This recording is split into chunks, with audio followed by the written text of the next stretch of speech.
Imagine waking up one morning and realizing that everything you thought you knew about the Antichrist, every sermon, every documentary, every late-night prophecy debate might be pointing in the wrong direction.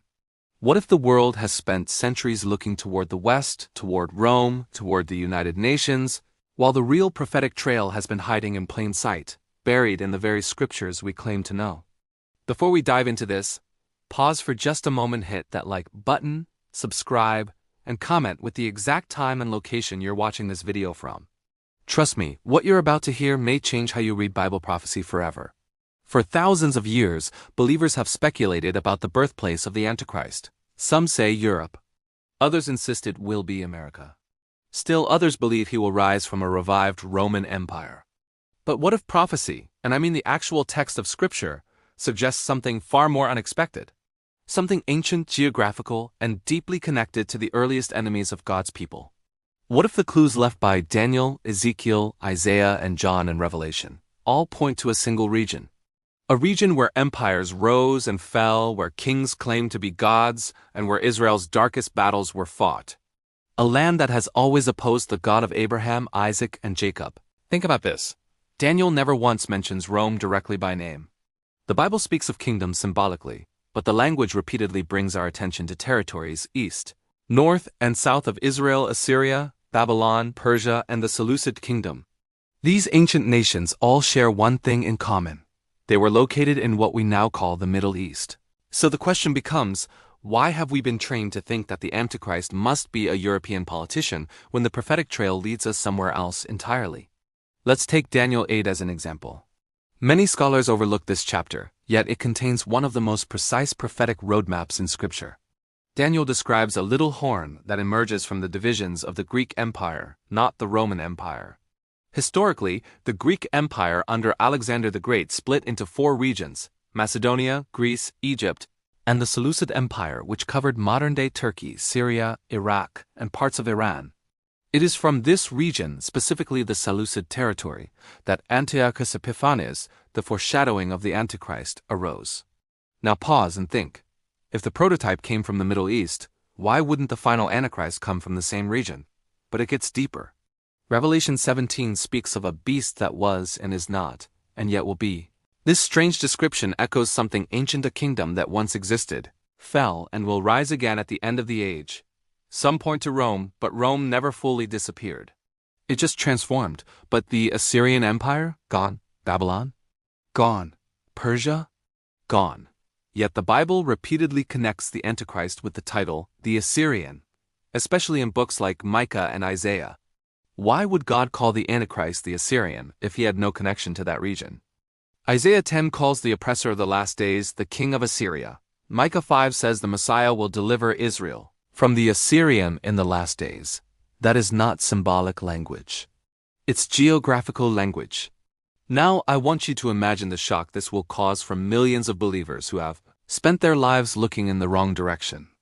While the world is distracted by Western politics, global institutions, and economic unions, prophecy may be telling us that the final world ruler will rise from a region shaped by ancient spiritual forces.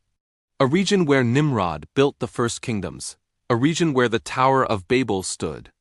A region where idolatry was born and where Satan seemed to set his throne in defiance of God. Consider Ezekiel 38 as well. Many people assume Gog and Magog refers to Russia. But careful linguistic and archaeological studies place Magog closer to Turkey and northern Mesopotamia. Gog of Magog is described as a leader who comes from the far north, a phrase that meant north of Israel, not north of the world.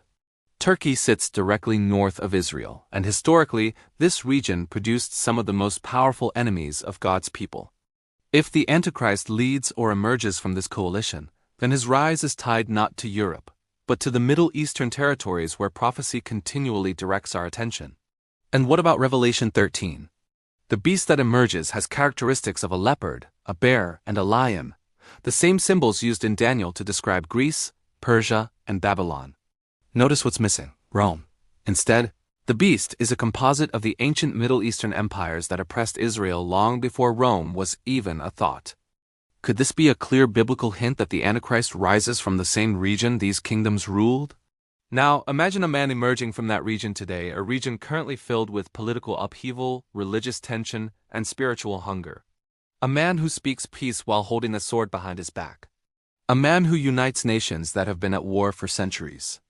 A man who claims to bring justice, unity, and freedom. A man who seems almost supernaturally gifted in diplomacy, military strategy, and theological persuasion, able to bridge the gap between Islam, Judaism, and Christianity. The world would call him a peacemaker. Prophecy would call him something else entirely. This is where many Christians miss the point. The Antichrist's rise is not just political, it is spiritual. He is not just a ruler. He is a symbol of rebellion rooted in ancient powers. Daniel 11 describes a king who honors a god of fortresses and rejects the gods of his ancestors, a king whose power comes from a darker source.